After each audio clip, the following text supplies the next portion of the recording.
الحمد للہ رب العالمین والصلاة والسلام علی سید الانبیاء والمرسلین وصلی اللہ تعالی علی محمد وآلہ واصحابہ اجمعین۔ اعوذ باللہ من الشیطان الرجیم، بسم اللہ الرحمن الرحیم۔ یا ایہا الذین آمنوا اتقوا اللہ وکونوا مع الصادقین، صدق اللہ العظیم۔ معاشرے میں بہت سی برائیوں کا، بہت سی خرابیوں کا چلن عام ہو رہا ہے۔ انہی برائیوں میں سے ایک بڑی برائی ہے بندے کی سوسائٹی کا غلط ہو جانا، بندے کی صحبت کا غلط ہو جانا، بندے کو ایسے ہم نشین ملنا جو اس کو دینی راہ سے ہٹا کر کسی دوسری طرف لے جائے۔ چنانچہ اللہ تعالیٰ نے اسی بات کی طرف اپنے بندوں کو توجہ دلائی اور قرآن پاک میں ارشاد فرمایا، یا ایھا الذین آمنوا اتقوا اللہ وکونوا مع الصادقین، اے ایمان والو تقوی اختیار کرو اور سچوں کی صحبت اختیار کرو، صالحین کی صحبت اختیار کرو، ایسے بندوں کی صحبت اختیار کرو جن کا تعلق اللہ کی ذات عالی سے مضبوط ہو، ایسے بندوں کی صحبت اختیار کرو جن کی نمازیں، جن کی تلاوت، جن کے اذکار، جن کے معمولات جن کے معمولات اکابر اہل اللہ کی صحبت سے فیض پا کر معمول کے مطابق جاری ہو۔ ایسے لوگوں کی صحبت اختیار کرو جو بندے خود شریعت کے پابند ہوں، تاکہ آپ بھی ان کی صحبت اختیار کرنے اور ان کی ہم نشینی اختیار کرنے کی وجہ سے شریعت پر آپ کا بھی چلنا آسان ہو جائے۔ اصل میں برائی کے پھیلنے اور اس کے بڑھنے کا جو بنیادی سبب ہے، بنیادی راز ہے، بنیادی ریزن آپ کہہ سکتے ہیں، وہ یہی ہے کہ بندہ اپنی سوسائٹی ایسی بناتا ہے اور اپنی صحبت ایسی، اپنا ہم نشین وہ ایسے بندوں کو بناتا ہے اور ایسے لوگوں سے وہ تعلق رکھتا ہے جن کی زندگی شریعت سے خالی ہوتی ہے۔ نتیجہ یہ ہے چونکہ وہ شریعت سے خالی ہے، ان کی زندگی شریعت سے دور ہے، ظاہر ہے کہ وہ جب خود عمل پیرا نہیں ہے تو ان کی صحبت سے آپ بھی شریعت پر چلنے میں کاہلی اور سستی اپنے آپ میں اپنے اندر محسوس کریں گے۔ اسی لیے اللہ تعالیٰ نے اس طرف توجہ دلائی ہے، یا ایھا الذین آمنوا اتقوا اللہ وکونوا مع الصادقین، ایمان والو تقوی اختیار کرو اور سچوں کی صحبت اختیار کرو، اس لیے کہ بندے کی صحبت پر، بندے کی ہم نشینی پر، بندے کی دوستی پر ڈیپینڈ کرتا ہے، منحصر ہے، مدار ہے اس بات کا کہ وہ کیسا ہے۔ حضور اکرم صلی اللہ علیہ وسلم نے ایک موقع پر ارشاد فرمایا، آدمی اپنے دوست کے دین پر ہوتا ہے۔ ایگزامپل اس کا یہ ہے کہ اگر ہم یہ جانچنا چاہتے ہیں کہ یہ بندہ کیسا ہے تو ہمیں دیکھنا ہوگا اس کی سوسائٹی میں کون لوگ ہیں، وہ کن کے ساتھ بیٹھتا ہے۔ ظاہر ہے کہ اگر وہ نیک لوگوں کے ساتھ بیٹھتا ہے تو یقیناً نیکی اس میں غالب ہوگی، اور اگر وہ بد لوگوں کے پاس بیٹھتا ہے تو یقینی طور پر برائی اس میں غالب ہوگی۔ اس لیے آج ضرورت اس بات کی ہے کہ ہم اپنی سوسائٹی اچھی کریں، اپنے ہم نشین اچھے بنائیں، اپنی صحبت اچھے لوگوں کے ساتھ ہمارا ربط ہو اور نیک لوگوں کی صحبت اختیار کریں۔ حضرت نبی اکرم صلی اللہ علیہ وسلم نے اس سلسلے میں بڑی تاکید کے ساتھ ارشاد فرمایا۔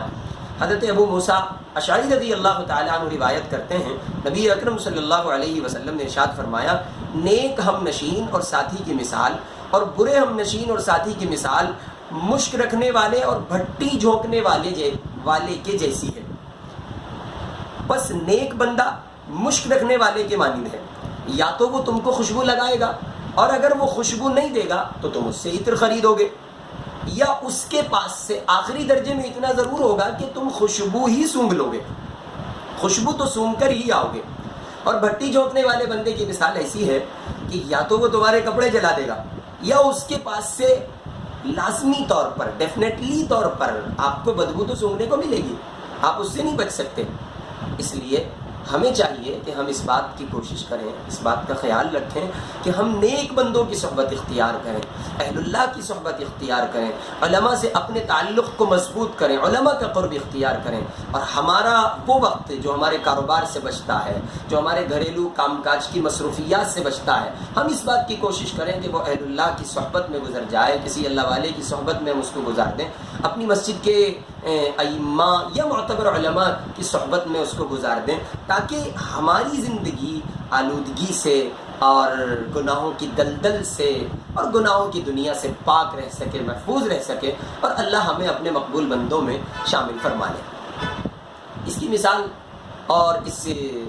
سلسلے میں بڑے سب تجربات ہمارے اکابر کے ملتے ہیں۔ حضرت تھانوی رحمۃ اللہ علیہ ہمارے اکابر میں بڑے درجے کے بزرگ ہیں، اللہ والے ہیں۔ ان کے حالات میں لکھا ہے کہ ان کے مواعظ میں یہ بات ملتی ہے کہ ایک ڈپٹی کلیکٹر صاحب تھے جو حضرت رحمۃ اللہ علیہ سے منسلک تھے، اور ان کی بیوی اور وہ خود بڑے دیندار تھے، اچھی موٹی ان کی سیلری تھی، سرکاری ملازم تھے، لیکن زندگی کو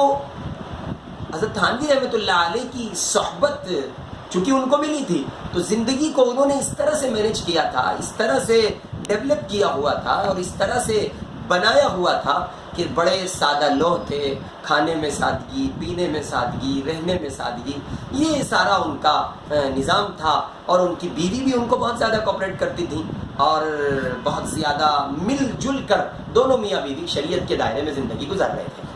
لیکن اچانک ایسا ہوا کہ ایک مرتبہ ان کے رشتہ دار کے ہاں سے کوئی دعوت آئی، اور وہ اپنی بیوی کو لے کر کے وہاں چلے گئے، اس دعوت میں انہوں نے شرکت کی۔ تو وہ بندہ جن کے یہاں یہ ڈپٹی کلیکٹر صاحب دعوت میں گئے تھے، اگرچہ پیسے میں، انکم میں، عہدے میں ان سے کم تھا، لیکن چونکہ ان کی زندگی کسی اللہ والے سے متعلق نہیں تھی اور کسی اللہ والے کی صحبت ان کو حاصل نہیں تھی، تو ان کے گھر میں بڑی سب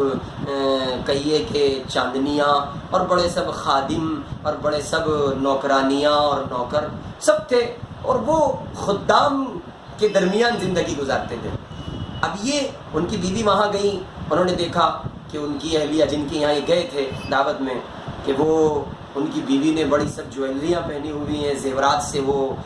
کہیے کہ مزین ہیں، یہ انگوٹھی، یہ بالیاں، یہ بندے، اور وہ سب پورے طور پر ایک دم زیور سے آراستہ تھیں، مزین تھیں۔ اب ان کی بیوی کو خیال ہوا، چنانچہ وہاں سے واپس لوٹے تو ان کی بیوی نے شکوہ کیا، آپ نے تو مجھے آج تک کچھ لا کر ہی نہیں دیا، آپ نے مجھے آج تک